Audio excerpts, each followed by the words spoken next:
وقتش آمد من و شیطان سر شب مست کنیم، عرق سیب بنوشیم و کمی بحث کنیم. قول داده است که امشب نزند دوز و کلک، سخن از هر چه که در باطن دل هست کنیم.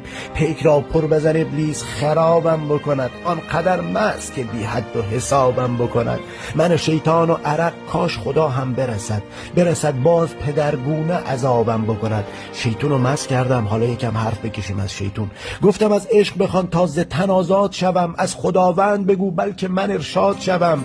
نفس از عالم فانی ز بشر دور کنم، از زمین کوچ به دنبال سماوات شوم. باز کن عقده چرا دشمن انسان شده ای، کینت چیست که از وسوسه خندان شده ای. سجده هایت همه الگوی ملائک شده بود، در نایاب سبب چیست که ارزان شده ای.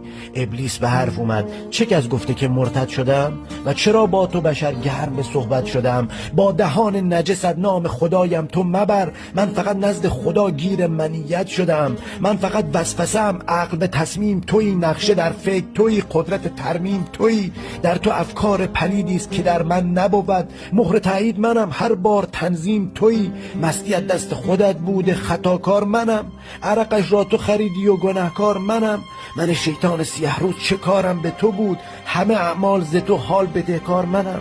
قتل و فحشا و خیانت همه تقصیر شماست، ظلم و دزدی و جنایت همه تدبیر شماست.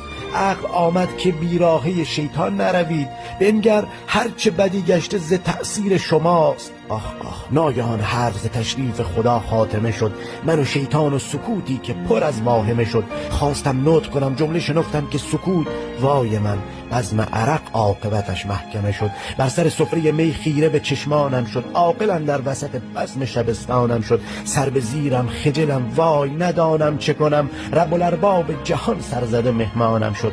چرا اومده؟ شاید آمد که بر این قائل پایان بدهد، سفره بر هم زند و یک تن جولان بدهد. خدا به حرف اومد، ز من جمله سخن آمده تا خط بر صحبت و پرحرفی شیطان بدهد. آمدم تا که تو از کفر به ایمان برسی، نگرانم که به بیراهه و عصیان برسی. جانشینم به زمین اشرف مخلوق تویی، خلق گشتی به کمالیت انسان برسی. می مخروب مخور باده مرغوب نگر، پی ابلیس نرو جلوه محبوب نگر.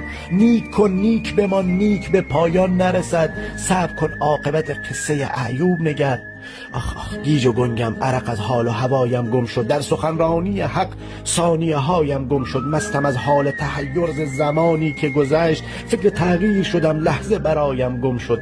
باید از کفر و خرابات به عزت برسم، همچو شیطان نه که از عرش به ذلت برسم. نیت این است که انسان بشوم، ای کم و کاست همش